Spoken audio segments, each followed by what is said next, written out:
আসসালামু আলাইকুম ভিউয়ার্স, যারা বারবার চেষ্টা করেও গরুর মাংসের স্বাদ বাড়াতে পারছেন না, আবার অনেকেই নতুন রান্না শিখছেন কিন্তু গরুর মাংস রান্না করতে গিয়ে তেল মশলার পরিমাণটা বুঝেন না, তাদের জন্যই আমার আজকের রেসিপি গরুর মাংস ভুনা। চলুন কিচেনে যাই আর রান্না শুরু করি। মাংস রান্না করার জন্য প্রথমে একটা মশলা তৈরি করে নিব।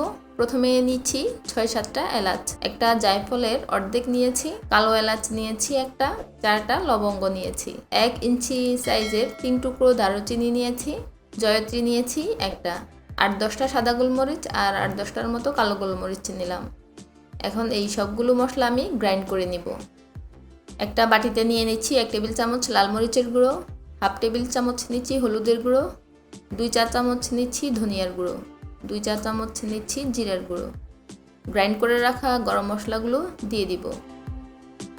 সামান্য একটু পানি দিয়ে সবগুলো মশলা মিশিয়ে নিব। এটা এখন রেখে দিব, পরবর্তীতে মাংস রান্নার সময় ব্যবহার করব। এখানে আমি 1 কেজি 200 গ্রামের মতো হাড় চর্বি সহ গরুর মাংস নিয়েছি। মাংসগুলো রেগুলার কাট করা আছে। মাংস রান্নার জন্য চুলায় একটা হাঁড়ি বসিয়ে দিলাম। দিচ্ছি 1/2 কাপ সয়াবিন তেল। তেল গরম হয়ে আসার পর দিচ্ছি 3টা তেজপাতা, 2টা দিয়েছি শুকনো মরিচ, 2টা এলাচ, একটু থেতলে দিয়েছি। মশলাগুলো গরম তেলে 30 থেকে 40 সেকেন্ডের মতো একটু নেড়েচেড়ে নিব যাতে মশলাগুলোর ফ্লেভার বের হয়। এরপর দিয়ে দিচ্ছি 1 কাপ স্লাইসড করা পেঁয়াজ। পেঁয়াজগুলো আমি এই গরম তেলে 7 থেকে 8 মিনিট সময় ধরে নেড়েচেড়ে ভেজে নিব যাতে পেঁয়াজগুলো একটু গোল্ডেন কালার হয়ে আসে।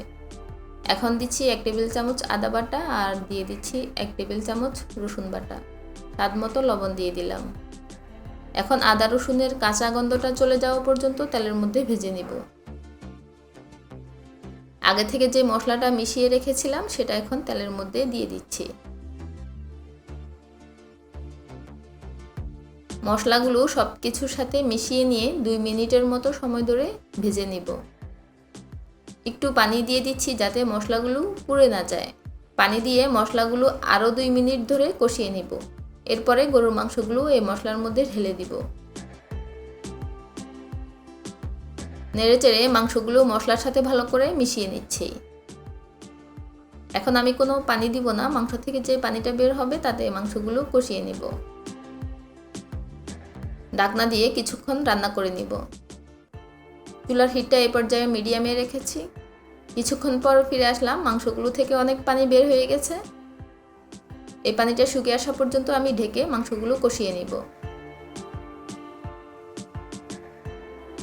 প্রায় আধা ঘন্টা পরে মাংসের এই অবস্থা।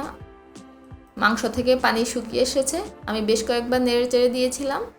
মাংসগুলো সিদ্ধ করার জন্য আমি 1 লিটার গরম পানি দিয়ে দিয়েছি। এখানে অবশ্যই গরম পানি দিতে হবে। সব কিছু মিশিয়ে নিয়ে মাংসগুলো সিদ্ধ হওয়া পর্যন্ত অপেক্ষা করব। এভাবে কিছুক্ষণ পর পর ঢাকনা উঠিয়ে একটু নেড়েচেড়ে দিতে হবে যাতে মাংসগুলো তলায় লেগে না যায়। প্রায় 1 ঘন্টা পর ফিরে আসলাম। মাংসের জন্য একটা বাগার রেডি করে নিব। এর জন্য চুলায় একটা প্যান বসিয়ে দিয়ে দিচ্ছি 1/4 কাপ সয়াবিন তেল। 2টা পেঁয়াজ স্লাইস করে দিলাম। পেঁয়াজগুলো নেড়েচেড়ে গোল্ডেন কালার হওয়া পর্যন্ত ভেজে নিব। এই অবস্থায় চুলার হিটটা হাইতে রেখেছি। পেঁয়াজটা যখন গোল্ডেন কালার হয়ে আসছে তখন দিয়ে দিচ্ছি 1/4 চা চামচের মতো মেথি। মেথিটা দেওয়ার পর 30 থেকে 40 সেকেন্ড নেড়েচেড়ে নিব। এরপর চুলা থেকে প্যানটা নামিয়ে নিয়ে রান্না করে রাখা মাংসের মধ্যে ঢেলে দিব।